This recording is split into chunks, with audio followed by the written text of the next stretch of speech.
Good Monday morning. We like to take the grandkids gem mining. It's fun to grab a bucket of sand and sift through it and find little gems, little precious stones. This morning, we're going to grab a bucket of Zechariah and we're going to sift through it and find little gems of Jesus, little traces of Jesus in the book of Zechariah. Sift with me here as we sift through the sand and find pictures of Jesus. Here's one in chapter 3, verse 8. I am going to bring in my servant the branch. And then in the next verse he goes on to say, and I will remove the iniquity of that land in one day. Does that sound a little bit like the cross to you? Keep sifting. We're going to find some more gems. If we skip over to chapter 9,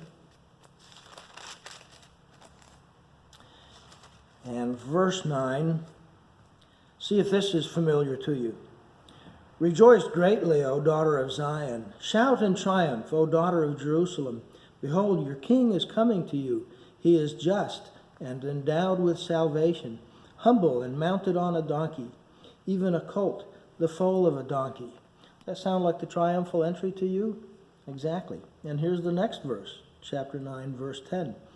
And he will speak peace to the nations, and his dominion will be from sea to sea, and from the river to the ends of the earth. Same chapter, we're going to find another gem in verse 16.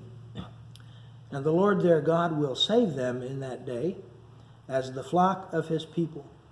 For they are as the stones of a crown sparkling in his hand.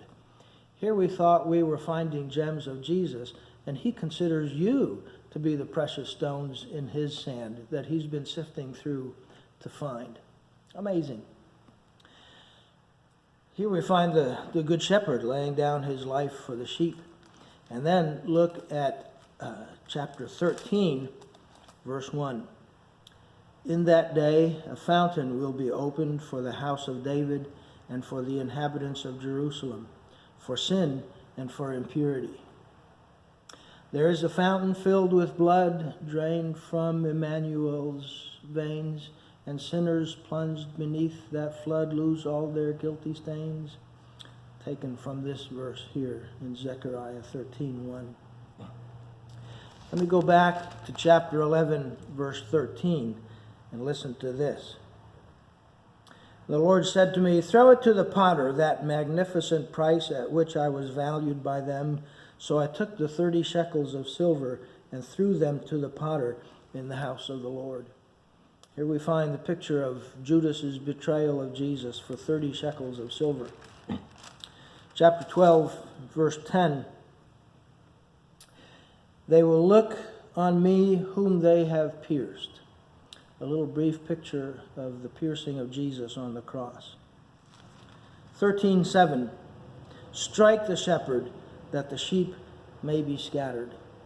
Another picture of the cross and the scattering of the disciples. I'm going to change metaphors on you. Now we have a picture, or now we have a jigsaw puzzle. We're putting some little pieces together, and as we put the pieces together, we begin to see a bigger picture of the Lord Jesus. We see that God saves his people by coming and offering himself, by being struck, by being pierced on the cross, and opening up that fountain for our salvation. And our sin is removed on that day when he dies on the cross for us. Stick with us tomorrow because we're not done. We're going to grab another bucket tomorrow and do some more sifting through Zechariah.